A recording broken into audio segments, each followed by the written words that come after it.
17 avril 1948, discours du général de Gaulle prononcé à Marseille. Contexte. En prononçant au parc Chanot la clôture des assises nationales du RPF, le général de Gaulle énonce devant ses compagnons les objectifs du rassemblement et les moyens de les atteindre. Le voilà donc, debout et en action, ce rassemblement des énergies françaises, par lequel la patrie tire d'elle-même, une fois de plus, son recours et son espérance. Le voilà, levé dans chacune des régions de notre pays, et dans chacune des activités qui forment la vie nationale, liant ensemble, pour une seule et même tâche, des compagnons de toutes tendances, origines et professions. Le voilà, uni dans sa diversité, à l'image de la France, tout animé de la passion, sans laquelle rien qui vaille ne peut être entrepris, et cependant résolu à cette cohésion qui est la condition des grandes réussites. En l'espace d'une année, étant parti de rien, notre rassemblement a déjà pris une certaine taille. Depuis qu'il est né, dans la grande rue de l'Europe, sur le Rhin, à Strasbourg, il a grandi jour après jour, grâce à de magnifiques et souvent obscurs dévouements, en dépit des obstacles accumulés par la malveillance, la mollesse et l'intrigue. À mesure, l'atmosphère changeait dans la nation, qui se voyait offrir par lui un cadre inébranlable pour la lutte où est engagé son destin. Pour qu'aussi vite il soit devenu si fort, faut-il qu'on ait besoin de lui. Quoi, le salut de la nation, si peu de temps après que nous avions, par tant d'efforts et de sacrifices, réussi à l'assurer, est-il donc encore en cause?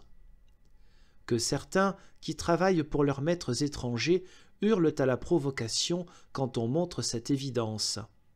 Que d'autres, afin de justifier le régime d'impuissance qu'ils ont créé et où ils s'ébattent, nient les dures réalités ou bien affectent de supposer que la France pourrait s'abstraire des chocs qu'elle entraînerait, mais nous, qui ne sommes portés ni à la collaboration, ni à l'attentisme, nous déclarons au pays qu'il est en danger, que pour se tirer d'affaire, il lui faut fournir un immense effort de rénovation, que pour marcher au salut, il doit s'unir au-dessus des partis et se donner à lui-même un état capable de le conduire.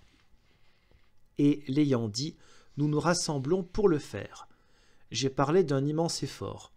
Qui donc pourrait croire, en effet, qu'au point où nous en sommes, et dans le monde tel qu'il va, la confusion et la médiocrité nous soient encore longtemps permises?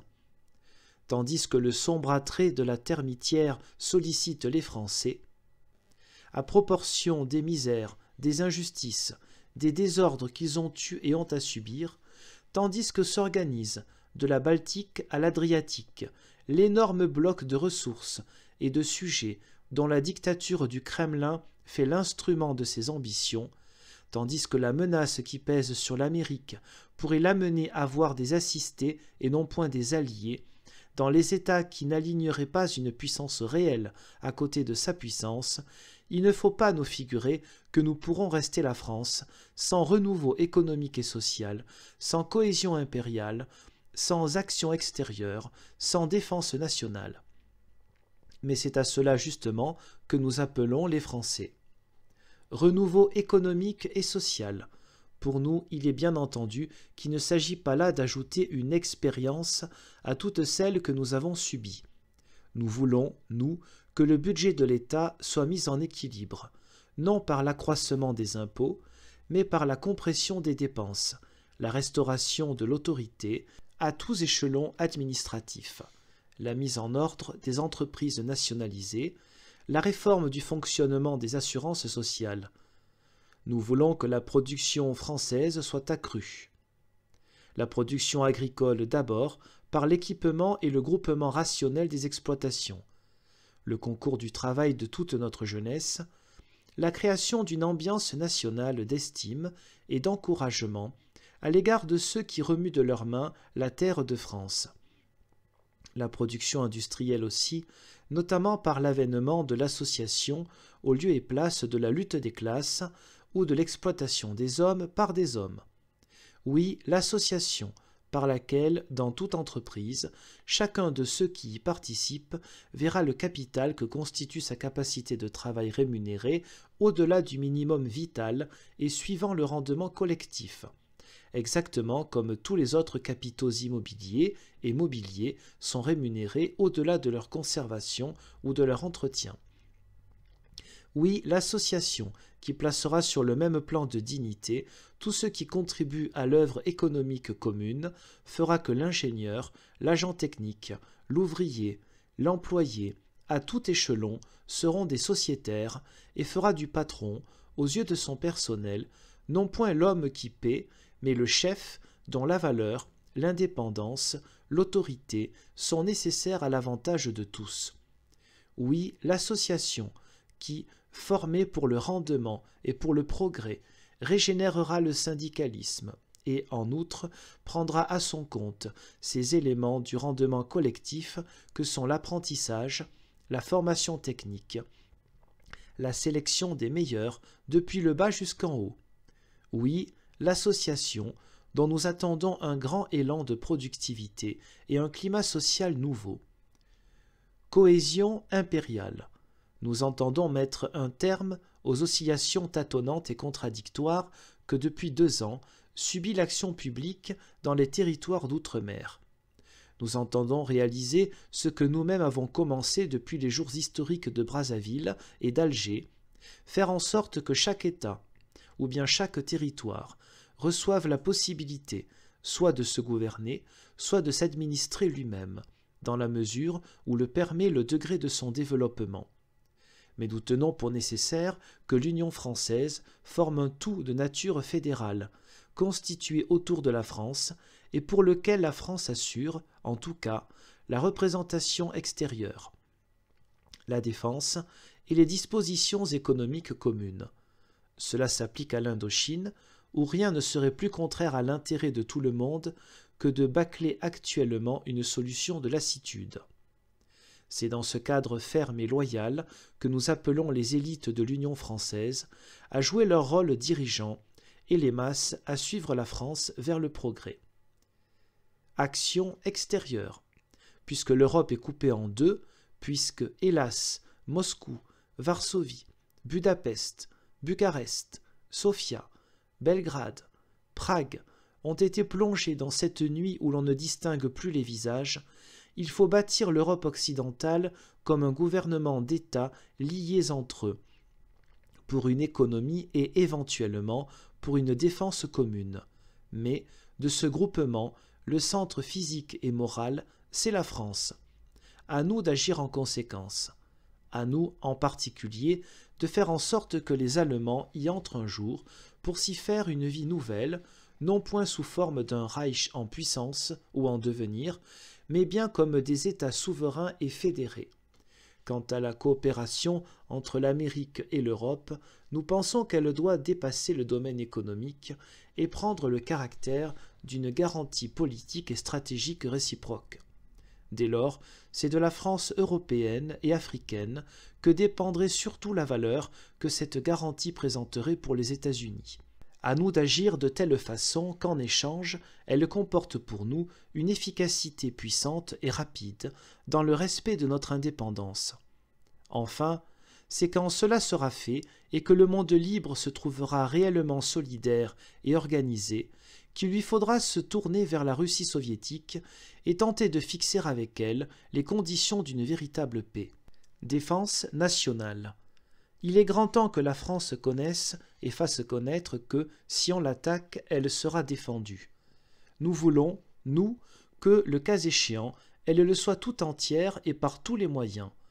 Nous entendons que ces moyens, même s'ils sont étroitement limités, soient préparés en conséquence, matériellement et moralement, moyens d'attaque et de manœuvre, mécaniques et spécialisés, moyens de défense, massifs et initialement liés au territoire.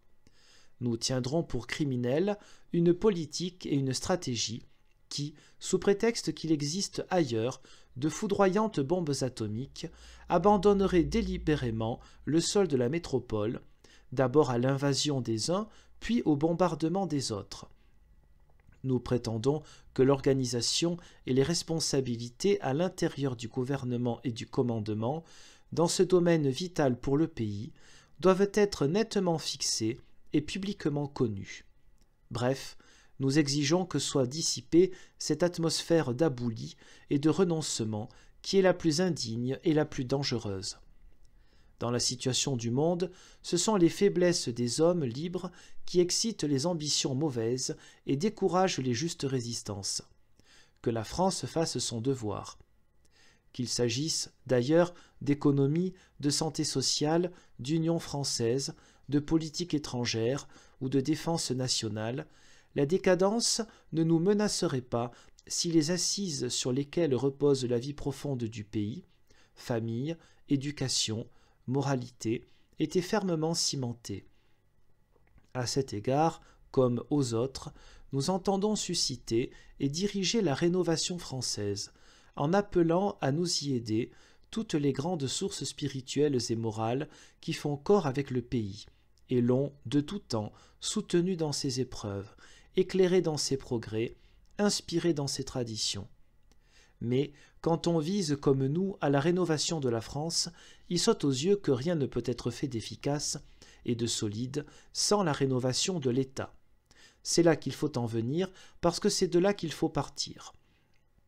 Le régime que les partis ont établi à leur usage, en confondant dans leurs mains tous les pouvoirs de la République, est un régime mauvais, inadéquat aux nécessités qui nous pressent, et, à plus forte raison, à celles terribles qui pourraient nous presser demain. La nation le sent profondément, depuis que nous avons posé nettement la question devant elle, et quand l'occasion lui est donnée d'y répondre indirectement, elle prouve par ses suffrages qu'il n'y a aucun rapport entre sa volonté et la conjoncture politique qui détient les pouvoirs publics.